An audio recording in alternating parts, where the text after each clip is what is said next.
Olá, está no ar o Jornal da Câmara. Reabilitação do Centro Histórico. Assunto foi discutido na Comissão de Constituição e Justiça. Governo apresenta previsão para início de recuperação do prédio da Escola Emílio Meyer.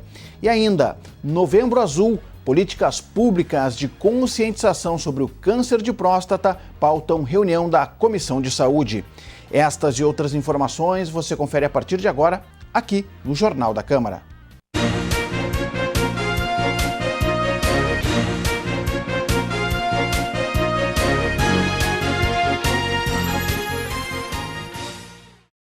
A proposta da Prefeitura de reabilitação do Centro Histórico de Porto Alegre voltou ao debate na Câmara Municipal. O tema foi discutido na Comissão de Constituição e Justiça nesta semana. Vereadores e convidados questionaram o governo sobre alguns pontos do projeto de lei que pretende atrair mais empreendimentos e moradores para a região.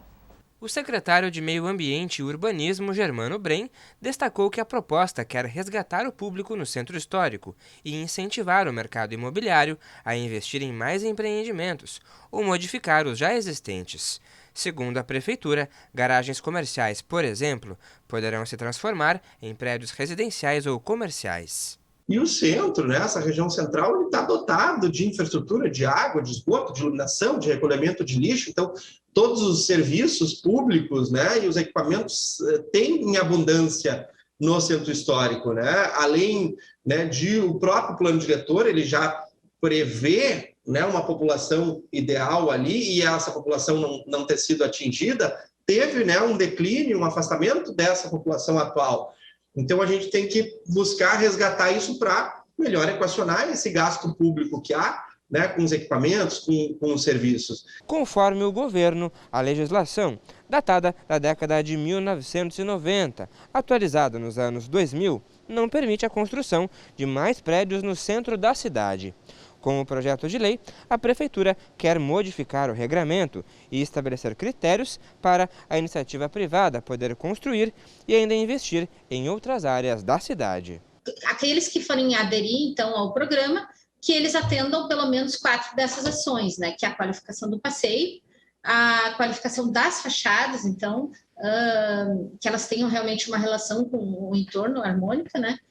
O uso misto, aqui a gente fala no sentido contrário da miscigenação, mas sim colocar o residencial e não residencial no mesmo lote. A questão do atendimento da demanda habitacional prioritária, que é uma questão, a gente fala da miscigenação de classes sociais. O desenvolvimento de ações sustentáveis nas edificações, a requalificação do patrimônio histórico, o uso de coberturas verdes, né, para justamente atuar na questão do clima. E aqui pontuado, que foi importante aqui pela população, o desenvolvimento de ações de seguranças públicas. Para o presidente do Instituto dos Arquitetos do Brasil, no Rio Grande do Sul, a proposta apresenta muitas inconsistências. Foi suprimida uma série de artigos, né, e de dispositivos que estavam previstos em relação à habitação de interesse social, o que é, né, uma estratégia, um dispositivo claro no plano diretor, chama a atenção da CCJ, que já emitiu parecer, mas há uma recomendação do Ministério Público, né, de que esse e outros projetos sejam integrados à revisão do plano. Né? E aqui uma questão importante, quer dizer, um acréscimo tamanho de densidade, ele não pode ser apartado de um debate maior de cidade, porque de onde virão essas pessoas? Os vereadores da CCJ também se manifestaram e questionaram alguns pontos do projeto de lei. Então na questão do passeio, a origem, né, a fonte do recurso, na verdade, poderia ser através do modelo do solo criado, com investimento direto da prefeitura. Então, o proprietário, por exemplo, do imóvel, que hoje a responsabilidade da manutenção do passeio é dele, ele não seria cobrado, ele não teria nenhuma forma de cobrança sobre este proprietário. Seria uma intervenção direta e, na verdade, paga por outra pessoa, outro empreendimento através do solo criado. Nesses quarteirões que nós tivermos esse detalhamento, sim, a gente vai ter que ver o procedimento exatamente, que envolve outras questões, mas a ideia é justamente essa, nesses quarteirões, porque tu garantir, existe uma garantia da questão de acessibilidade e da qualificação do espaço público. Então, é bem complicado tu colocar no ônus 1 a 1 em uma situação que tu tem que ter um trabalho de um projeto urbano com uma característica pública. Eu acho importante essa discussão, principalmente do centro, que nós precisamos de uma revitalização, não temos dúvida disso, mas eu também tenho algumas preocupações, Felipe e Germano. O plano diretor, a gente sabe que é bastante complexo e de difícil entendimento para a maioria das pessoas. Eu participei da revisão do último plano diretor e a gente já está com o prazo vencido da revisão e agora a gente está fazendo uma mini revisão por região, né? Que nem o próprio Germano falou, do centro, depois do 4º distrito. Só que quando a gente faz a revisão do plano diretor, a gente monta toda uma estrutura na Câmara de Vereadores através de uma comissão especial, onde a gente, inclusive, os vereadores têm a possibilidade de contratar pessoas para auxiliar os vereadores a tomar decisões, técnicos para nos auxiliar.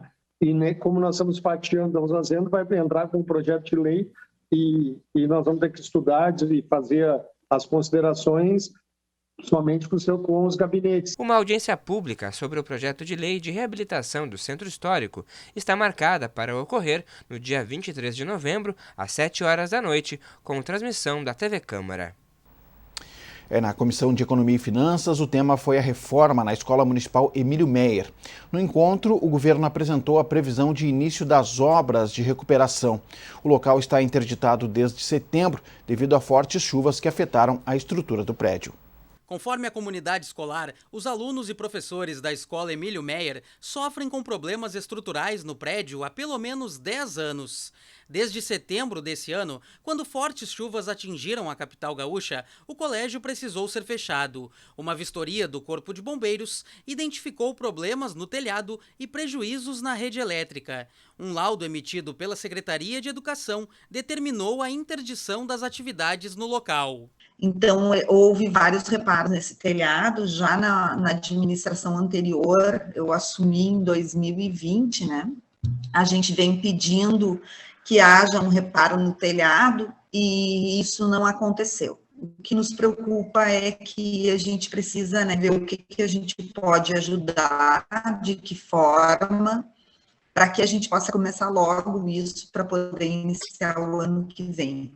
A gente esbarrou agora em um momento de burocracia, a SMED já conseguiu a verba, os 230 mil para fazer a reforma, já está contratada a empresa que vai fazer a reforma, e para a gente, para a comunidade escolar, sinceramente, não me importa que tipo de telhado vai ter, desde que na próxima chuva não chova dentro da escola, desde que na próxima chuva o meu aluno não tenha que pular uma poça d'água dentro da sala de aula dele para ele pegar o caderno ou ir no quadro escrever. Como representante da Prefeitura, quem participou foi a coordenadora do setor de obras e manutenção da SMED. Para agilizar a reforma, o Executivo acabou optando por uma negociação direta com uma das empresas já credenciadas pela Prefeitura.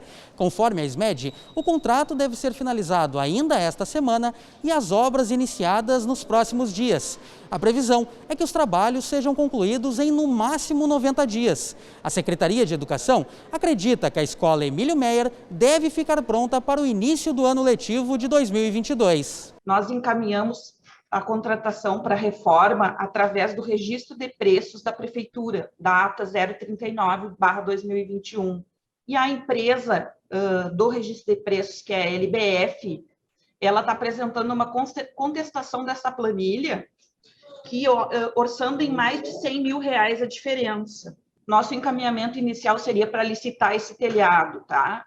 Mas a licitação é um processo bem mais complexo, mais demorado. Então, realmente, o nosso caminho mais célere, mais rápido agora, é a gente conseguir entrar em acordo com essa empresa. Caso a Prefeitura não feche a negociação com a empresa escolhida, a SMED dará início a um processo licitatório, o que atrasaria o andamento das obras. Por isso, os vereadores, membros da CEFOR, cobraram uma solução rápida, mas dentro dos regulamentos previstos na legislação municipal. O rumo da nossa reunião, né, pela orientação da SMED, que se está trabalhando muito, e de fato nós acreditamos para que se estabeleça esse contrato, mas o fato é que não se tem garantia nenhuma de retomada da vida ativa da escola, E nós precisamos garantir o atendimento, né? Nós precisamos garantir a lei, mas também o atendimento. E se tem prerrogativas na lei que garantam aí a dispensa de licitação.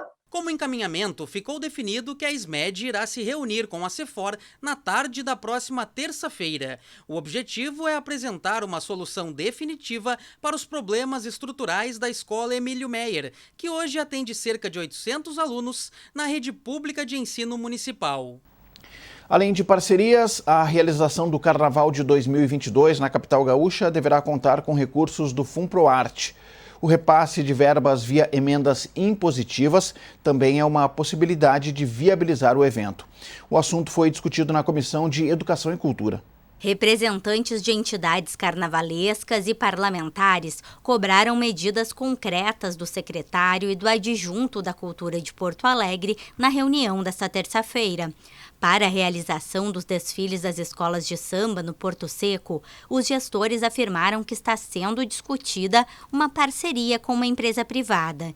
Também a possibilidade de um edital de financiamento do Fundo Municipal de Apoio à Produção Artística e Cultural, o FUNPROARTE. A Secretaria de Governança nos aproximou de uma empresa de São Paulo que teria interesse numa adoção temporária do Porto Seco, da pista do Porto Seco.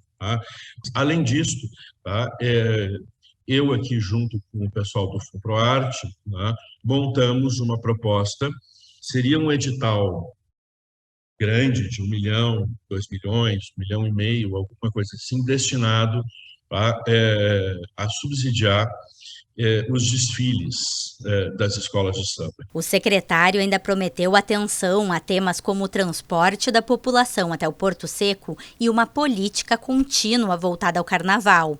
Em relação aos desfiles de rua, os representantes da pasta afirmaram que reuniões estão sendo realizadas com os setores envolvidos e também pode haver um edital do FUNPROARTE. O carnaval é descentralizado, nós vamos construir uma agenda que vocês estão convidados, ao marcar as reuniões, vão convidar a SES, convidar os vereadores e vereadoras que têm interesse, não tem problema.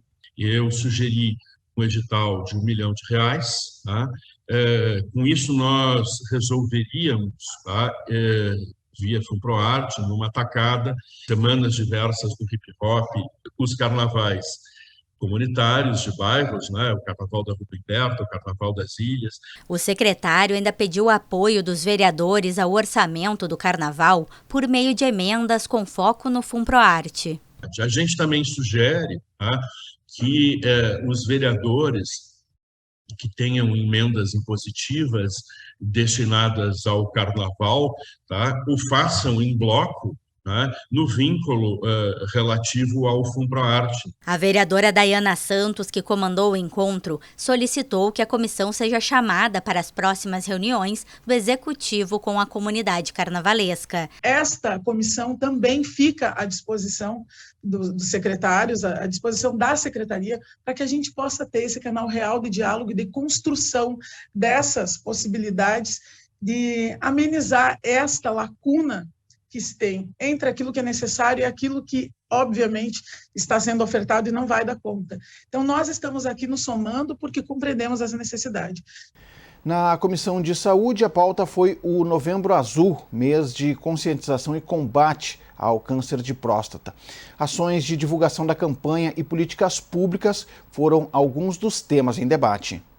A reunião foi proposta pela vice-presidente da COSMAN, vereadora Cláudia Araújo, do PSD. De acordo com a parlamentar, o câncer de próstata é responsável por 28,6% das mortes entre a população masculina. Segundo informações do Instituto Nacional do Câncer, o INCA, é a segunda doença mais frequente entre os homens. Apesar de o câncer de próstata ser o foco da campanha Novembro Azul, a vereadora alerta que o mês é voltado para os cuidados com a saúde do homem de forma mais ampla. Além de descartar a importância do diagnóstico, de destacar a importância do diagnóstico precoce do câncer de próstata, seu objetivo hoje é alertar para a relevância do cuidado integral e da necessidade de incorporar hábitos saudáveis, proteger o coração, atentar para os demais tipos de câncer e não deixar de fora o bem-estar mental. O câncer de próstata, que é o tipo mais comum entre os homens, é a causa mortes de 28,6% da população masculina que desenvolve neoplasias malignas. No Brasil, um homem morre a cada 38 minutos devido ao câncer de próstata, segundo os dados mais recentes do INCA. Nossa campanha, nós lançamos agora no mês de novembro, a campanha Um Toque pela Vida, onde a gente fala da importância do exame de toque retal, que infelizmente ainda traz muito preconceito, muitos tabus, e que muitas vezes mata muitos homens em função disso. No Brasil, o câncer de próstata é o segundo mais comum entre os homens. Em valores absolutos e considerando ambos os sexos, é o segundo tipo mais comum de câncer. A reunião contou com a presença do urologista Renan Desimon Cabral. O médico do Hospital de Clínicas ressaltou que não é possível prevenir o câncer de próstata. No entanto, o diagnóstico precoce aumenta efetivamente as chances de cura da doença. Por isso, o exame de toque é tão importante. Atualmente, as taxas de cura são muito altas, né? Os tumores em estágios iniciais têm uma taxa de cura ao redor de 90%, 95%, eu diria. Ao contrário, doenças já em estágio avançado, a gente não consegue curar, consegue controlar, né? Mas a cura já é bem mais difícil, então é fundamental. Quando tem o diagnóstico, a gente tem tido um encaminhamento muito rápido. Lá no Hospital de Clínicas, a gente recebe pacientes, às vezes, com diagnóstico com menos de 30 dias. E isso realmente tem funcionado muito bem. O que a gente tem visto que um dos gargalos que a gente percebe no diagnóstico é justamente aquele atendimento inicial, o paciente fazer o PSA e no momento que ele tem um PSA alterado, ele conseguir fazer a investigação. Isso é onde eu percebo, e é onde nós na Hospital de Clínicas percebemos que existe uma dificuldade no atendimento, né? O encontro virtual da comissão reuniu entidades e parlamentares que foram unânimes ao afirmar que o preconceito gerado em torno do exame é um dos empecilhos no enfrentamento da doença. Alguns vereadores também cobraram informações e agilidade da prefeitura no que diz respeito à saúde do homem. Então, sobre a questão do câncer de próstata, a gente percebe que ainda tem muito preconceito, né? Preconceito entre os homens em realizar a questão do exame do toque, né? Porque o exame de sangue a gente percebe que geralmente eles fazem, mas quando chega na fase de fazer o exame de toque, alguns homens, né? Claro que não todos, mas alguns homens entendem que esse exame pode, né, até abalar a sua masculinidade, alguns podem ter um sentimento de vergonha entre famílias, né, entre a família e os colegas de trabalho, com receio que alguns possam fazer piadas, né? Alguns homens podem achar que este exame do toque, né, não é coisa de homem, mas se este exame não for coisa de homem, né, não sei o que é, porque mulher não tem como fazer esse exame, não tem próstata, né? Já que a toda dificuldade é a relação da prevenção, primeiro que os números ali, que se não tem os números, como foi dito no começo da reunião, da quantidade de câncer de próstata no município de Porto Alegre, isso é grave. O tempo que leva para ser marcado um urologista no posto de saúde também tem que ser levado em consideração, bem como ser discutido uma busca ativa da faixa etária da população-alvo para buscar o atendimento no posto de saúde para ser iniciado esses exames de prevenção, isso via os agentes comunitários de saúde. Então o governo, e eu fiz questão de falar antes do governo, para que o governo diga para nós qual a orientação que tem à população de Porto Alegre quando um cidadão tem esse tipo de dor, uma dor na uretra, uma dor no canal da uretra, uma dor diferente que pode ser uma infecção urinária, mas pode ser próstata. Então, não dá para quem está com uma forte dor nesse sentido ficar esperando meses para marcar o urologista, como falou aqui o colega. É preciso ter uma certa orientação do governo municipal e a Secretaria da Saúde quando se trata disso. Porque me parece que os casos é como o câncer de mama, é como o câncer de intestino, que até fazer a colonoscopia ou a ecografia demora muitos meses. O governo tem que ter uma orientação mais clara e precisa para essas incidências mais agressivas, no caso que o câncer. Então, deixo aqui o meu recado e fazendo um apelo para que a Secretaria tenha um organograma de orientação à população, aonde procurar e como agilizar o serviço. Representando a Prefeitura, o responsável pelas políticas de saúde do homem da Secretaria Municipal de Saúde, João Eduardo Remundi, disse que o Executivo vem desenvolvendo um forte trabalho de divulgação da campanha e na conscientização pela saúde integral do homem. Como encaminhamento, João disse que irá solicitar uma reunião com a Secretaria para ampliar a discussão e sanar as dúvidas e questionamentos levantados pelos parlamentares. A questão do Novembro Azul, nós estamos trabalhando como um todo na questão da conscientização do cuidado da saúde integral do homem, e não apenas da questão do câncer de próstata, em que pese ele seja o segundo, junto ao câncer de pulmão, que mais vitima homens na faixa de 20 a 59 anos, que é a política pública que especificamente eu tenho cuidado, tenho trabalhado na Secretaria da Saúde. Mas é evidente que o Novembro Azul tem toda essa questão simbólica, né, pelo dia 17, que é o Dia Mundial de Combate ao Câncer de Próstata, e primeiro falar aos vereadores que antecederam, né, primeiro que eu estou anotando todas as sugestões, né, eu acho que é fundamental que a gente tenha a humildade de dizer que nenhum processo está plenamente satisfatório para atender a população. Então, estou anotando todas as sugestões aqui de como nós podemos desenvolver um processo que realmente atenda de uma melhor maneira o nosso público-alvo. Quanto aos números de pessoas com câncer de próstata, eu não quero aqui bater 100% na régua, mas o Serviço de Vigilância em Saúde, ele tem um trabalho muito interessante e bem ativo, bem atualizado, do número de casos de todos os tipos de doenças e mortes que acontecem em Porto Alegre. Eu não tenho esse número agora, precisamente, eu tenho números gerais, mas depois eu posso me comprometo aqui, logo em seguida, de consultar a Vigilância em Saúde e passar esses números para que vocês tenham acesso a essas informações. Motoristas do aplicativo Uber cobram um canal de diálogo mais eficiente e humanizado com a empresa. A solicitação foi apresentada pelos condutores na reunião da Comissão de Urbanização e Transportes. Presidente do Sindicato dos Motoristas de Aplicativos, Karina Trindade, enfatizou que os condutores querem ser ouvidos. Ela relatou as dificuldades de contato com a empresa e citou casos de banimento de trabalhadores sem a possibilidade de defesa. Pediu mais segurança e um retorno humanizado da operadora. Não adianta ter um canal de atendimento que tu manda uma mensagem, recebe uma mensagem robotizada, e não dá aquele suporte para o motorista, que hoje humanizado pela própria Uber a gente só tem para quem é diamante. Para quem não é diamante a gente não tem, isso é complicado para o motorista. Eu sofri assédio dentro do meu carro e não fui atendida de forma humanizada às 3h30 da manhã.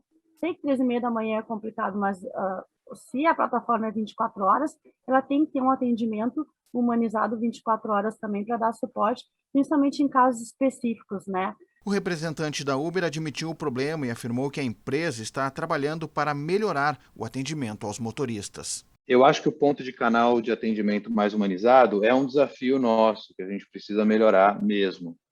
A gente garantir que a gente possa ter um suporte mais humanizado e que possa, inclusive, atender aos motoristas quando eles precisam. E aí, especialmente em situações que são muito complexas e que são muito difíceis, né? Você comentou, Karina, o caso de um assédio, e a Uber não tolera esse tipo de situação, então queremos estar à disposição para ajudar nesses momentos. Campanhas educativas para os passageiros, segurança dos condutores e relação de trabalho com os motoristas de aplicativos também foram alguns dos pontos debatidos.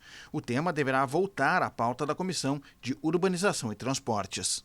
Vamos montar uma agenda para um futuro breve, que a gente possa continuar nesse diálogo e continuar tentando cortar essas arestas que vêm em prejuízo, né, dos colaboradores, em prejuízo da sociedade. Eu acho que é nesse caminho. Enquanto não se decide lá em cima a lei maior, ou seja, essas questões, nós podemos ir conversando. A Câmara da Capital realizou 2 sessões solenes nesta terça-feira. A primeira homenagem foi à jornalista Adriana Irion. Ela recebeu a comenda Porto do Sol. A distinção foi proposta pelo vereador Ramiro Rosário, do PSDB. Após, o médico Marcelo Matias, atual presidente do Simers, recebeu o título de cidadão de Porto Alegre. O reconhecimento foi encaminhado pela vereadora comandante Nádia, do Democratas. E o Jornal da Câmara de hoje fica por aqui. Confira mais informações do Legislativo nas nossas redes sociais e no site da Câmara de Vereadores de Porto Alegre. Muito obrigado pela sua audiência. A gente se encontra na próxima edição. Até lá!